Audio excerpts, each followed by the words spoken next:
Hello everyone, welcome back to the channel. Share, subscribe, like this video. Make sure you put your prayer request in the bottom. We're getting news that a lot of Venezuela is going dark. Not only is it getting dark, they're turning off their electricity. We don't know how. I don't know if they've hacked in. But a lot of Venezuela's power is out right now as we speak. Now usually this happens right before an attack. This is electric warfare. Also, there's massive GPS blocking of signal, so there's no phone signal going in and out of Venezuela either, from what we're understanding. Alright, so based on that, we can go by this right here. Satellites show U.S. warships positioned for possible strikes in Venezuela. The United States has intensified its naval presence in the Caribbean, with satellite imagery confirming the deployment of the USS Hiroshima and the USS Gravely, now stationed within striking distance of Venezuela. The buildup follows recent U.S. airstrikes and cartel-operated vessels allegedly linked to the Caracas, and signals Washington's readiness to escalate operations against what it calls state-enabled contraficering networks. I guess that's how you'd say it. Newsweek has reached out for the State Department and Venezuela's Foreign Ministry for comment. The positioning of the Hiroshima Ready group and the guided missile destroyer Gravely represent a dramatic escalation in the region, underscoring the Pentagon's growing readiness. Trump has said the campaign aims to dismantle drug trafficking operations, but the size of the sophistication of the U.S. deployment has fueled speculation that Washington may be preparing for limited strikes and broader enforcement operations against Venezuela's waters. Caracas also, meanwhile, has denounced the buildup as a direct provocation and accused the U.S. orchestrating sabotage plots against Venezuela's president. Images by the ESA Sentinel-2 satellite show that the Hiroshima and her Arleigh Burke-class destroyer escort heading westward after being spotted off the coast of Grenada over the last past couple of days. Now, with the power being cut this morning and the GPS jamming, this must be very close. We got to be right there. Let's see. The warships are now approximately 124 miles from Venezuela, home of one of the country's key air bases and radar facilities. The approach places them in an immediate operational range for amphibious or precision strike missions, intensifying pressure on Caracas or regional tensions climb. Now, also, Venezuela's come out today and said they could attack the other islands that we're actually using there, and they're threatening those islands with strikes. Like I said, once again, we know Russia's flying a lot of equipment in there. We don't know what they're flying in there. They could be flying nukes in there for all we know. And I wouldn't put anything past Putin at this point.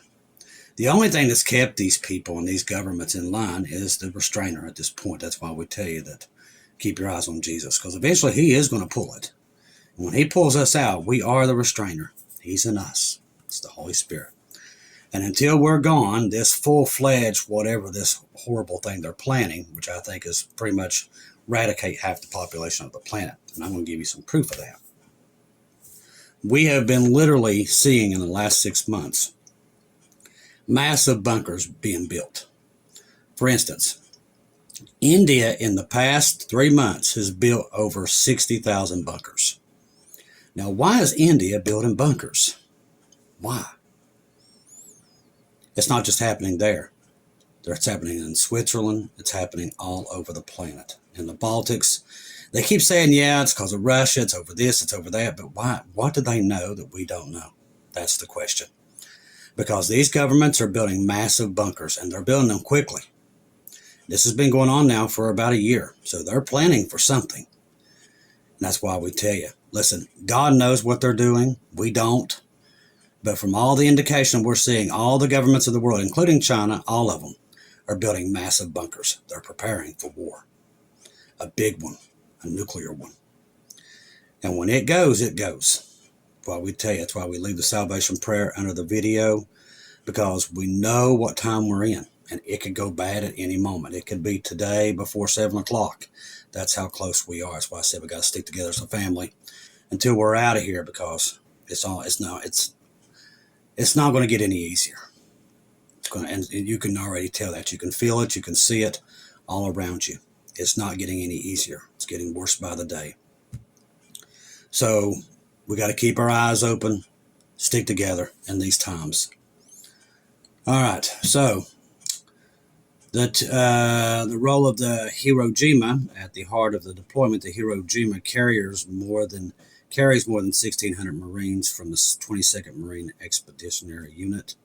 It embarked with its amphibious transport docks, the USS San Antonio, USS Fort Lauderdale. The group brings advanced aircraft, including AV-8B Harriers, group attack planes, HR-1Z Vipers, ground attack helicopters, MV-22 Ospreys, and a multi-purpose cargo aircraft. These assets enable amphibious assaults, precision raids, and rapid response operation, and that might be why they've knocked their power out. When you go in, it's like in Desert Storm. What we did, we took out their power first, and we took out their early radar. If you can take out their early radar, you have pretty much lay of the land. It pretty much takes out their Air Force, or what little Air Force that they have. So you go in, you jam their radar, you cut their communications. That's what you do. Every country has early radar, early detection radar. It detects any movement coming in and out of basically anything that's coming in and out of the country. So the United States has a way, every time they go in, we've done it in Desert Storm and many others, we go in and take out their early radar systems. We make them blind on the ground to where their commanders cannot communicate back and forth. There's just confusion in the field. Russia does something similar to Ukraine, but Ukraine's found a way around it in many ways.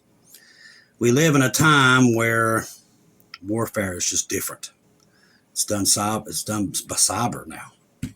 You go in, you cut everybody's internet and let them fall apart.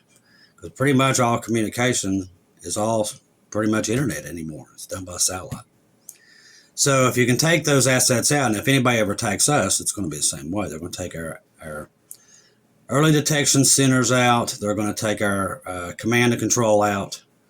And definitely take out the 911, your cell towers. That's the things that they're going to aim for first. If you see all these go down in conjunction, you know we're at war. Okay, so you're at the house, and all of a sudden everything goes dark, but it doesn't come back in a couple of days. You know where we are. You know the rapture's close. The reason I tell you that, too many's seen it, and if you put these things together, you start to get a story. Now, the reason the Lord warned us years in advance, because he knew we would get to this time where we couldn't trust anything. He knew it.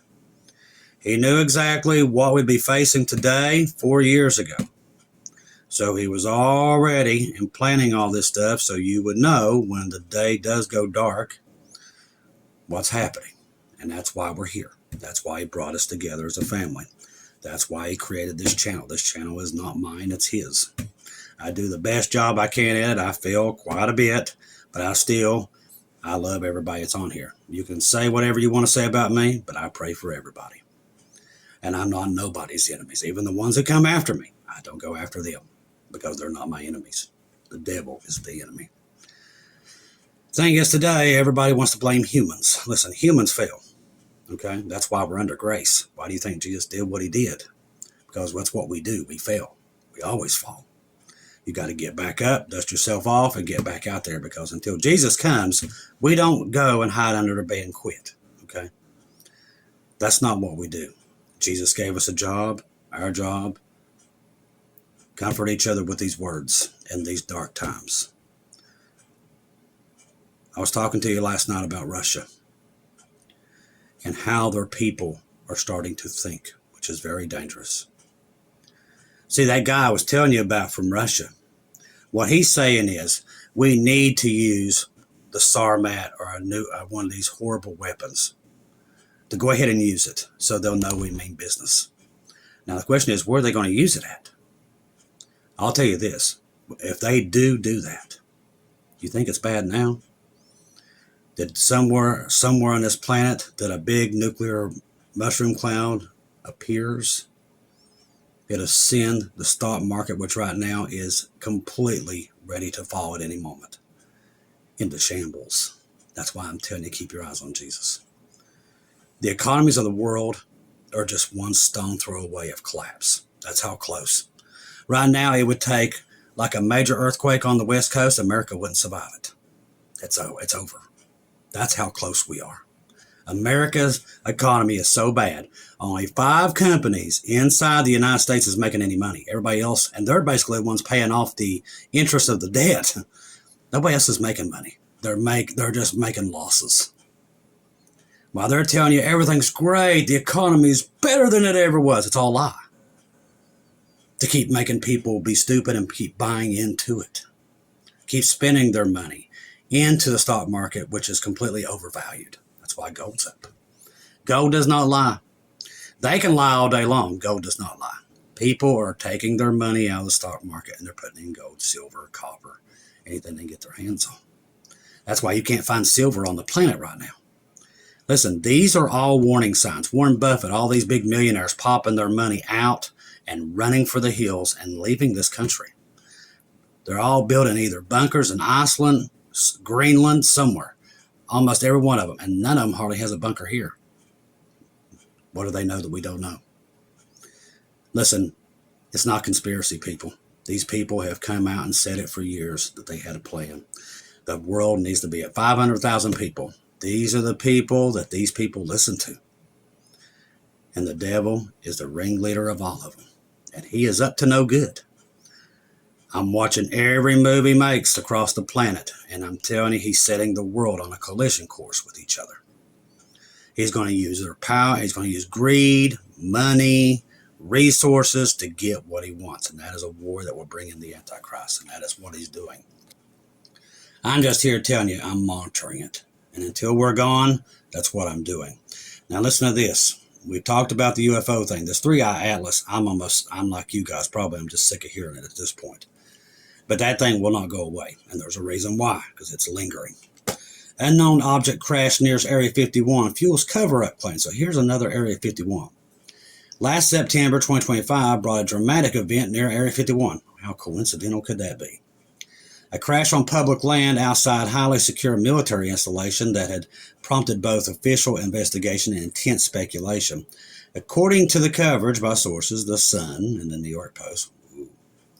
On September 23rd, 2025, a mysterious aerial object crashed near the restricted airspace around Area 51, triggering an immediate and large-scale military response. Wow, these aliens there must be Reese Pieces there, or they wouldn't keep going there. Arnu reported immediately, therefore, the surrounding the Tikaboo, I think I'm saying that right, Tikaboo Valley access roads were sealed off. Don't get me started.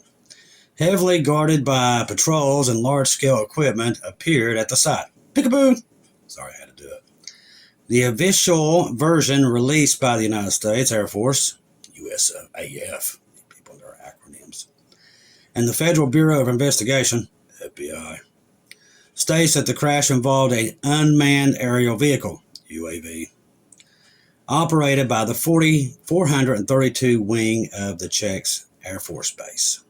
The USAF further claimed that during the investigation discovered signs of tampering at the debris, including an insert training bomb and an aircraft panel of unknown origin, with the USAF says had placed there after the crash. A temporary flight restriction was also issued by the Federal Aviation, which half of them right now are without a job.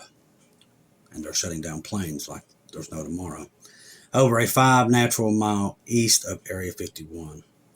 So the UFO stuff, it's everywhere. And it's this 3-eye atlas. People's like, oh, it's stopping at the sun. It's coming back. I guess they wanted cheeseburgers. I don't know. But evidently that's the whole thing. Do I think it plays a role in this? Yes. I think it's part of the lie. And I think it's set in place. Because, see, Satan knows it's here too. He just don't know where it's at either. But he's got his lie in place. And that's why this 3-eye atlas will not go away. Okay. So the lie's put in place. So we know it's put in place. Right now, Hamas is on their last legs. I think they're down to like a day if they don't get this thing going. And now they put Lebanon on the same thing. So Israel and all their enemies are about to go right at it again. Then on top of that, where was my mind at before I went there? It just shows you. See, tomorrow I turn 50. Is it tomorrow? No, it's the 3rd. But my mind's already gone, I do believe. I think it was going to leave here. I was hoping we'd be in heaven and I'd be making your old cinnamon rolls by now, but no, here we are. Oh, now I know where my mind was. Snap. There's a lot of reports that, they came together and worked out a plan. That is not true. Sorry, but it's not. That is all internet hoopla. What they did, there's a judge in Rhode Island out of nowhere said, Trump, you need to start the snapback. Well, he said, well, if you find me money, we will. But they haven't found the money. Which they can find the money if it's going to Ukraine or it's going to another country. They can find the money easily, but not to feed Americans, just so you know. All right. Let's see what else. Now, we talked about Hamas. Now, Turkey on Monday will be hosting a meeting of foreign ministers from Muslim countries, which we know that's going to go well, to discuss a U.S. peace plan for Gaza. Foreign Minister Hakan Fidan said ministers from Egypt, Indonesia, Jordan, Pakistan, Qatar, South Arabia, and the UAE have been involved in a partridge in a pear tree. We're close to that season. I can get away with that. The foreign ministers of all these countries met Donald Trump on September the 23rd on the sidelines of the U.S. General Assembly in New York. Turkey sent a disaster. Get that? Holiday season, Turkey. It just occurred to me. Sorry. Sent a disaster response team and 81 people from Gaza a week ago to help search for rescue operations. Turkey is still wanting to be in the Gaza border because they hate Israel. Of course they do, them pesky little turkeys. Turkey is still working intensively to get its army to join the international force that oversees the ceasefire, which nobody wants them because they can't be trusted. Israel foreign minister, but remember, they play a big role in Gog and Magog, so they'll get their time, but we won't be here to see it. Those turkeys are going to get fried by the Lord. Participate because of their hostile approach to Israel, as I just said. It is not reasonable for us to let our armed forces enter the Gaza Strip. We won't agree to that, said Sarir. All right, today's another day, and Trump has now denied he said he was going to have strikes in Venezuela, which he already did. Like I said, he goes back and forth. Don't read much into Trump denying that the strikes will occur in Venezuela. Trump has previously hinted and explicitly said that the land strikes are coming, the military assets building, but like I said, he changes his mind from nobody knows at this point. He's just all over the place. Trump is only denying the reports because he doesn't want it to be leaked mere hours or days before they go. I can already tell you it's close because they took out their power. Trump also has never confirmed the U.S. strikes on Iran before they occurred. A president, unless they want their immediate actions to do well, 9/11 aftermath, for example, will never confirm leaky reports like the Miami Herald one today. Let's see. The actual Gaza deal was simple. Hamas hands over the hostages and most bodies in exchange for ending the war and partial IDF withdrawal. All that talk about phase 2 was theoretical. To help sell the deal. The next stage will be negotiated. No peace for now. There never will be until the Lord Jesus Christ comes and gets us out of here. And that, my friends, is why I'm here, is to let you know he is. He's coming. It may not seem like it, and it may seem, and we're tired, and trust me, we can't hardly even get up and go. But he's coming. That's a promise, because that's his word. Trust the gospel. 1 Corinthians 15, 1-4. Jesus died on the cross for our sins, past, present, future. He died, was buried, rose again on the third day, according to the scriptures. Trust in Jesus and Jesus alone, confirm everything through him. Keep your eyes on him, people.